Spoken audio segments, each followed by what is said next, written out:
Hey, how the hell's everybody doing? I am doing alright. Don't mind the appearance. I did not get caught like in a house fire or anything like that. I was just out in the sun for the past 2 days at a Sonic Temple Music Festival.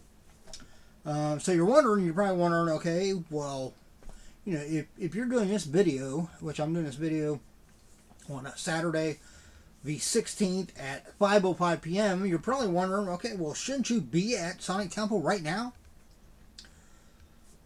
It's true. I did buy the 4-day pass to go to Sonic Temple all 4 days.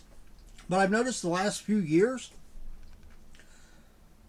I'm not really into the multi-day music festivals like I would have been at one time. In your younger days, which I'm not younger, I'm in my 50s. So I'm not necessarily saying I'm old, but compared to who I was back then, yeah, I am. Back when you're in your late teens, up through, say, your 20s, the idea of a multi-day music festival, that's a piece of cake, no problem. Yeah, you go, you go with some friends, you have a blast, and I did. Although, back when I was that age, they really didn't have multi-day music festivals. But, the first time I went to Sonic Temple, because prior to Sonic Temple, they had a little bit of lull, I think, just a couple of years when they didn't really have it. Prior to that, it was called Rock on the Range. And I think, at least for a period of time, then Rock on the Range was just like a 1-day thing. And then I think it became a 2-day thing. And then it had that little bit of break where they didn't have it. And then, I want to say the first time I went to Sonic Temple, it was just a 2-day event. And then it went to 3 days. And then now they've been a 4-day thing.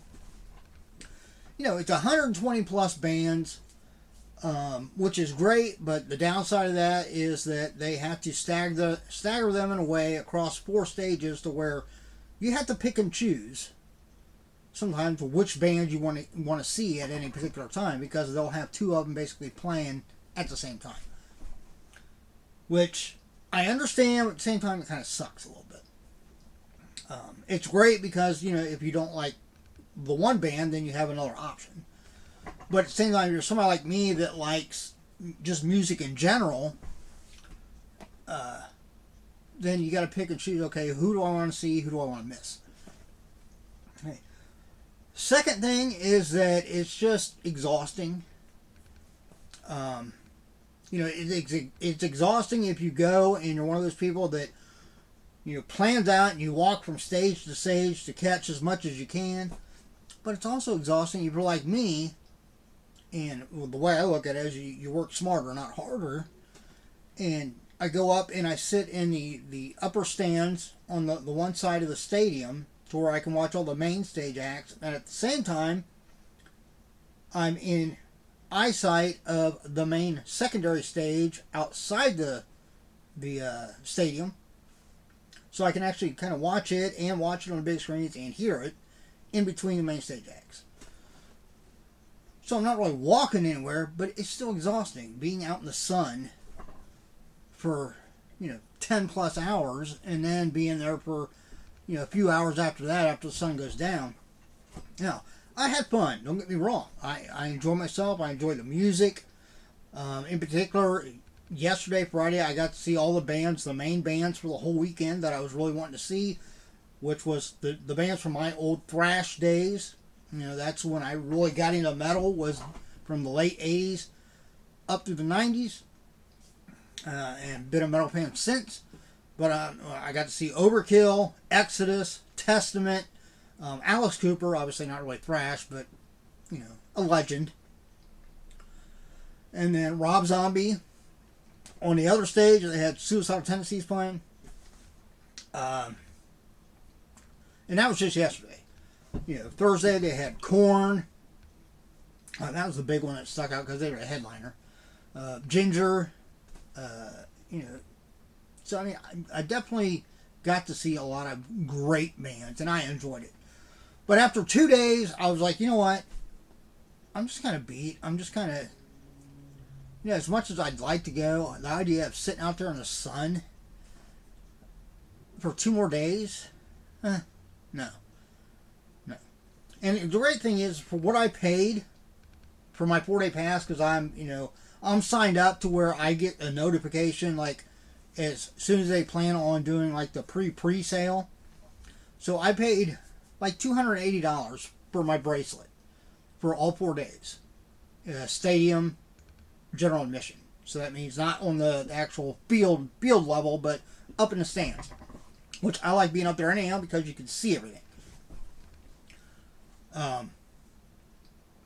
$280. If you break it down, when you look at just the number of bands that are going to be there altogether, it works out to be like between $5 and $6 a band is what you're paying. Now, if you take into consideration you're not going to be able to see every band because of the way they play over each other, that still only makes it where it works out to be like $9, maybe $10 when you figure in the amount of bands you can actually see. That's still an incredible deal. So much of a good deal that even if you only went one day and you only saw, say, like 30 bands through the day, which you could do, that's worth what you pay for the bracelet. If you buy it when they first go on sale. Now, if you wait until it gets closer to the actual event, then you're going to be paying more, and it won't be that. It's still a good deal, but my key is when you're going to get tickets for anything, get them as early as you can, because most time they have like a pre-sale window, especially on like festivals and stuff like that, where you can get it at a lower price if you buy it early. So, but overall, I had a good time. I just decided, you know what, the other 2 days I don't really want to go. One, just the exhaustion factor. Two, parking was a nightmare. I don't know how they didn't let us all know like well before the event, not just like the night before the event. But yeah, literally the Wednesday before the Thursday day, this past Thursday, the event started, we were all notified that parking was going to be at a premium, or parking was going to be regulated, however you want to put it. Basically because the Crew Stadium in Columbus is right next to the Ohio Expo Center. They've been doing construction and stuff around the Expo Center. So all the lots weren't available. So they had to arrange for other parking farther away from the venue. So like all the lots they were able to use at the venue were basically for like VIPs and people that paid for premium parking. Then people like me that paid for the just general admission parking up front, we were parked in a grass lot that wasn't like 6 blocks away or anything like that, but it wasn't really there right at the Crew Stadium. It was like the next thing over, and it was like a 10-minute walk from there to the stadium, which isn't bad. It's not terrible. But at the same time, if you're paying for a parking pass, you don't want to have to walk 10 minutes to get to the damn venue. Okay, so that was the other part. Second one was concessions. Concessions are always expensive. You got to expect that. That's where like the venue itself gets a lot of the revenue from the event, which I understand. But you also have that fine line between just being kind of expensive and being ridiculous. And to give you an idea, yesterday I bought a cocktail. It was called a Heat Wave. It was actually pretty good. It was good. But just like a regular size, I want to say it was probably like 12 ounces or something like that. Cocktail. And I bought a pizza.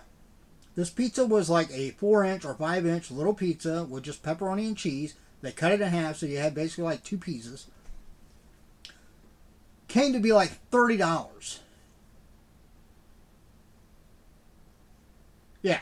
I guess I'm going to be starving the rest of the day because I'm not paying this much for food. And I didn't eat anything. Well, actually, when I went to late in the night, when it started getting dark, I decided maybe I should at least get something else to eat while I'm here. So I got some, it was like 3 cheese, mac and cheese or something. It was good. It was a decent sized bowl. It was like $13, but it was a good sized bowl. So I'd actually say that was a reasonable price for what I got as far as like venue. concessions.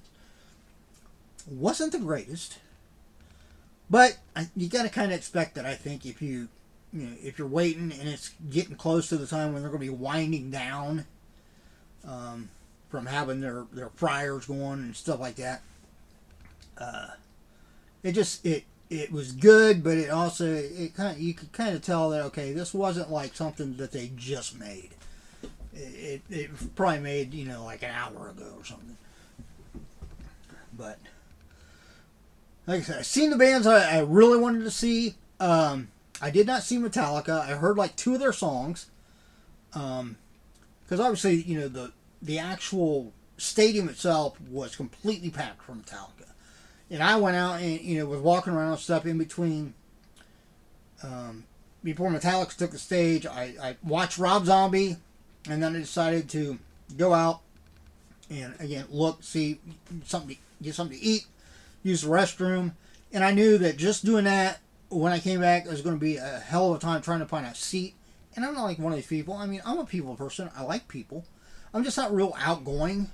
So I don't really like being packed in like sardines for something.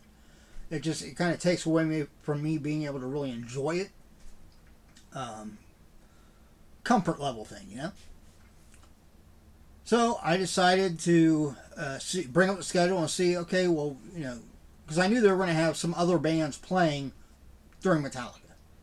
As it turns out, the band that they had kind of filling in on a secondary stage in that time between setups on the main stage was a band that I really like called Mastodon.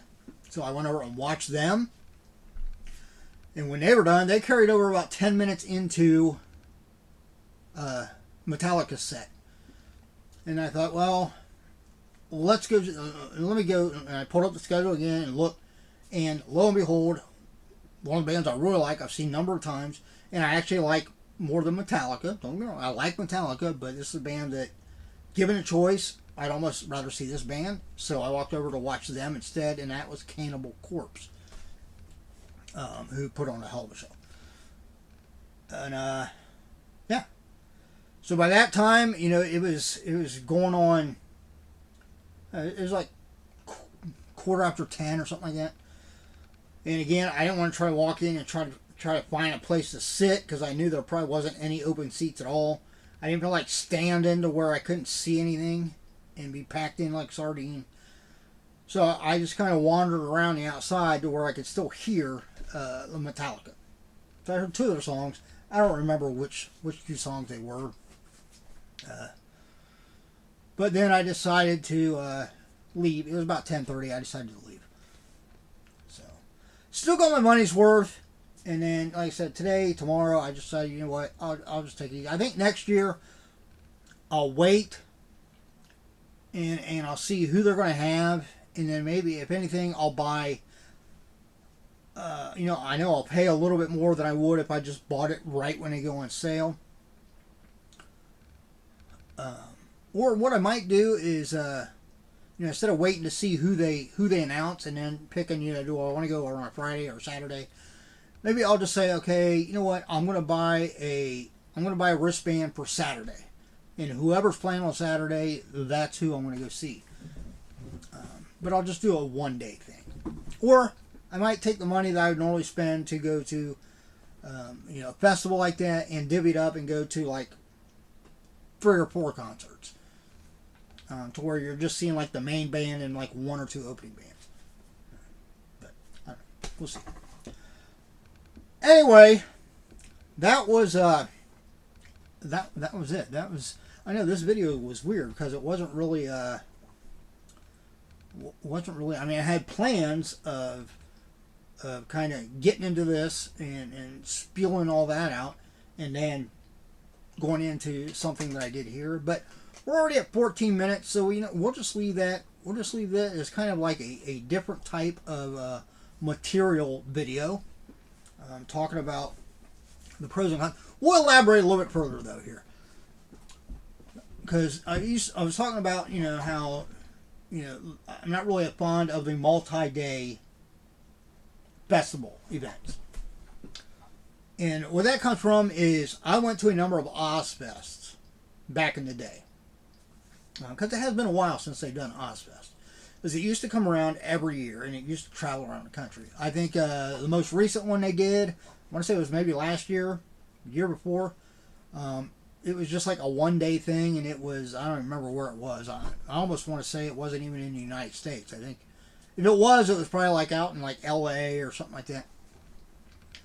But it used to come around, and in particular, I think I've been to a couple of them at Riverbend in Cincinnati, and I think I went to one of them in either the Blossom Music Center up in Cleveland or the what's called the Ralph Music Center now in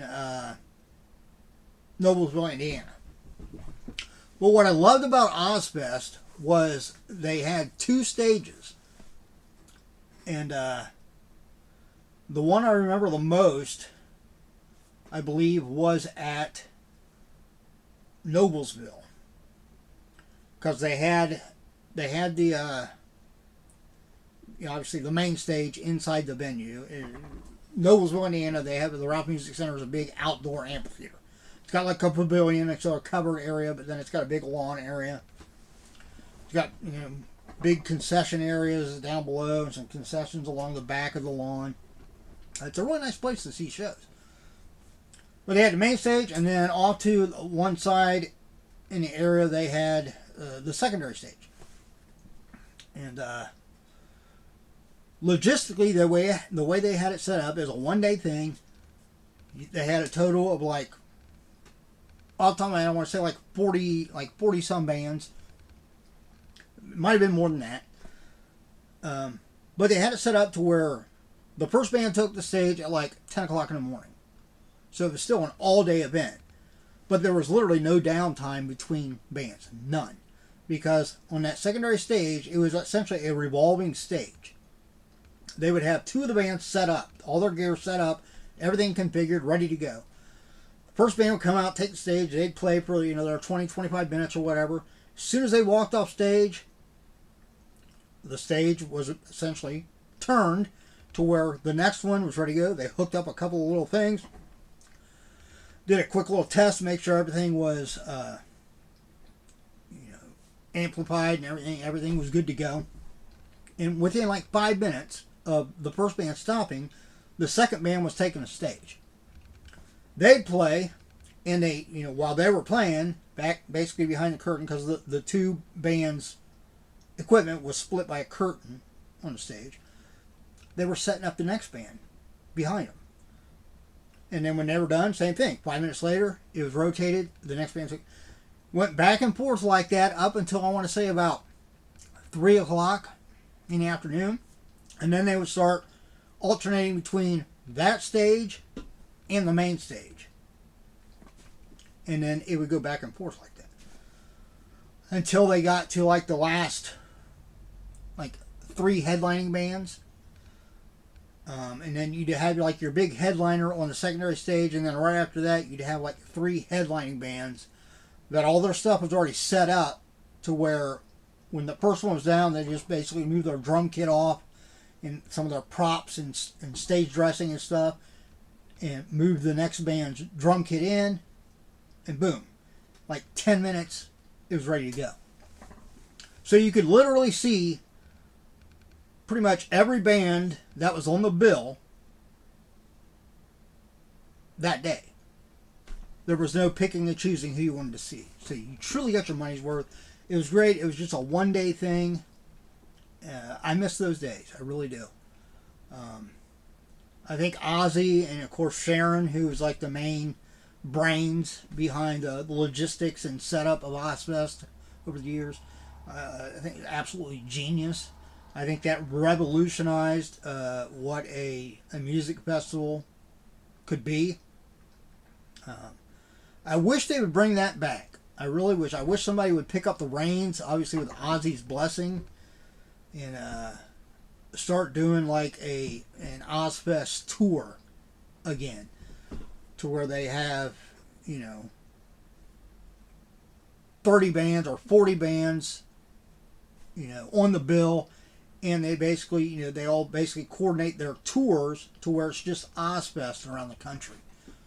And just one-day things, that'd be great. Now, I'm not knocking Sonic Temple. I've gone to Sonic Temple. I like Sonic Temple. I want to go to Incarceration. I might even do that this next year instead of Sonic Temple. I might decide to go to Incarceration up at the Mansfield Reformatory. It's a big music and tattoo festival. Louder Than Life, that's down in Kentucky. That, it would really depend. That would probably, if I went to that, it would literally be I'd probably just go one day. Because I got the dog here. I don't feel like boarding her. I don't really trust. It's not that I don't trust people. It's just that I don't like the idea of people coming to my house and how she is with other people, how rambunctious and excitable she can get. And the fact that if they weren't paying attention and they were going to leave or whatever, and she got past them and took off running, then, yeah. So rather than deal with that and stress about it, I don't go anywhere where I have to be gone for like days. My road trips and stuff, things that I do are like one-day things where I can leave in the morning, come back in the evening, and she's fine. But yeah, I might do that instead of Sonic Temple. I'll just have to wait to see who's playing and whether it'd be worth the drive down to Kentucky. I'm sure it would be, but you know what I'm saying. But anyway, that's this video. A little bit different. Like I said, I plan on getting into some of these cards that I just bought today, but that'll be the next video. So the next 3 videos are going to be me opening up a box of Select baseball. We got a Don Russ, a hanger pack of Don Russ basketball, and I got a hanger pack of Zenith football. So we'll see what we pull out of those. I figured I might as well buy some cards because I went to the store today to buy some of those little smokies. Because I thought about maybe firing up the fire pit outside, putting up my screen outside, maybe watch a movie or something outside tonight. But then I just looked at the weather again, and it's still, even though it was nice and in the 70s today, by tonight it's supposed to be down like around 50 degrees again, or in the low 50s. And that's just not. I'd prefer it to be like at night to be up like in the 60s if I want to be sitting outside and playing a game or watching a movie on my outdoor screen. So, but I still wanted little smokies. So I got them. I bought some barbecue sauce, some hickory barbecue sauce. I'm gonna put those in the barbecue sauce, simmer them on the stove for dinner. I'll probably pick something else with it too. But yeah, I'll just watch a movie or something inside. So, yeah. All right. Well, that's it. If you enjoyed the video, I know a little weird, but give it a thumbs up, subscribe, hit that notification bell, and every once in a while I'll try to maybe do this instead of actually doing something. Just come in and just kind of just rant and rave about something. I don't know. We'll see. As always, look out for yourself and everyone around you so you have a much better chance of staying safe and healthy. Come back for the next time. We'll be opening up some Select baseball. See ya.